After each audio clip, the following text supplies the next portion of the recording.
नमस्कार, आप देख रहे हैं न्यूज 11 भारत और मैं आपके साथ सुष्मिता राज। बुलेटिन की शुरुआत कर लेते हैं राजधानी रांची की एक बड़ी खबर सामने आ रही है। निकाय चुनाव से संबंधित ये पूरा मामला है। राज्य सरकार को एक सप्ताह में डिफेक्ट दूर करने का निर्देश दिया गया।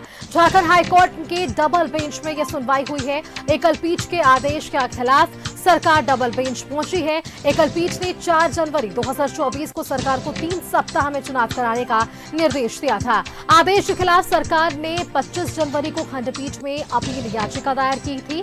सरकार ने याचिकाओं में एकल पीठ के आदेश पर रोक का आग्रह किया था। खंडपीठ ने भी रोक लगाने से इनकार कर दिया था। कोर्ट ने 13 जुलाई को हुई सुनवाई में 2 सप्ताह में चुनाव कराने का निर्णय लेने के लिए कहा था। अधिक जानकारी के साथ रांची से हमारे संवाददाता दीपक फोन लाइन पर जुड़ चुके हैं। उनका रुख करते हैं। दीपक, नगर निकाय चुनाव को लेकर हाई कोर्ट में आज सुनवाई हुई है, क्या कुछ सुनवाई के दौरान निष्कर्ष निकलकर सामने आ पाया है? दीपक, देखिए, शहरी नगर निकाय चुनाव को लेकर के याचिका झारखंड हाई कोर्ट में दायर की गई थी और उस याचिका पर सुनवाई करते हुए बीते 4 जनवरी को झारखंड हाई कोर्ट के सिंगल बेंच ने एक महत्वपूर्ण आदेश दिया था, जिसमें राज्य सरकार को 3 सप्ताह में चुनाव कराने का आदेश पारित हुआ था। लेकिन 3 सप्ताह क्या 6 माह से अधिक समय बीत गया और अब तक चुनाव नहीं हुआ और न ही चुनाव कराने से संबंधित कोई भी प्रक्रिया अब तक हुई है।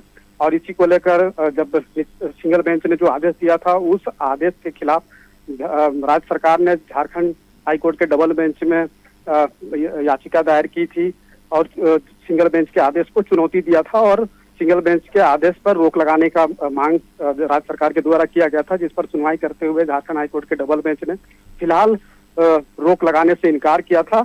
और उसी याचिका पे जो है आज सुनवाई के लिए तिथि निर्धारित सुनवाई हुई। सुनवाई के पश्चात जो है वो झारखंड हाई कोर्ट के डबल बेंच ने त्रुटि दूर करने का जो है वो 1 सप्ताह के भीतर निर्देश दिया है। तो अब राज्य सरकार को 1 सप्ताह के भीतर जो डिफेक्ट है उस डिफेक्ट को दूर करने के लिए दूर करना होगा और उसके बाद आगे की सुनवाई होगी और उसके पश्चात अब देखना होगा कि झारखंड हाई कोर्ट में दोनों पक्षों की ओर से क्या कुछ दलीलें रखी जाती है और उसके बाद झारखंड हाई कोर्ट का क्या फैसला आता है। लेकिन जिस तरह से बीते अप्रैल माह में ही रांची नगर निगम का जो बोर्ड है, उस बोर्ड का गठन जो हुआ था वो बोर्ड भंग किया गया, क्योंकि नगर निकाय के क्षेत्र में जो महापौर, उप महापौर और जो पार्षद होते हैं उनका कार्यकाल समाप्त होने के बाद से ही नगर निगम बोर्ड को भंग किया गया और नगर निगम के जो प्रशासक है उन्हें नगर निगम के जो कार्यभार जो है वो सौंपा गया है। उसके बाद रांची नगर निगम का जो भी कार्य है, चाहे जन्म मृत्यु प्रमाण पत्र बनाना हो या सड़क रोड नाली गली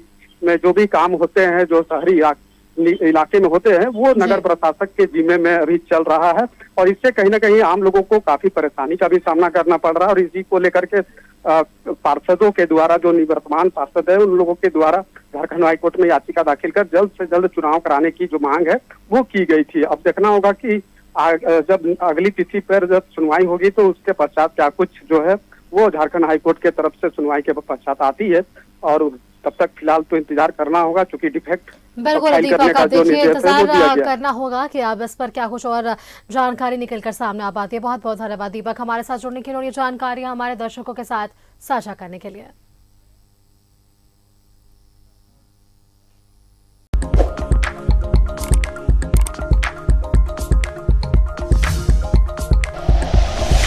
like and share videos, subscribe करें हमारा चैनल और प्रेस करें बेल आइकॉन। न्यूज़ 11 भारत, सच है तो दिखेगा।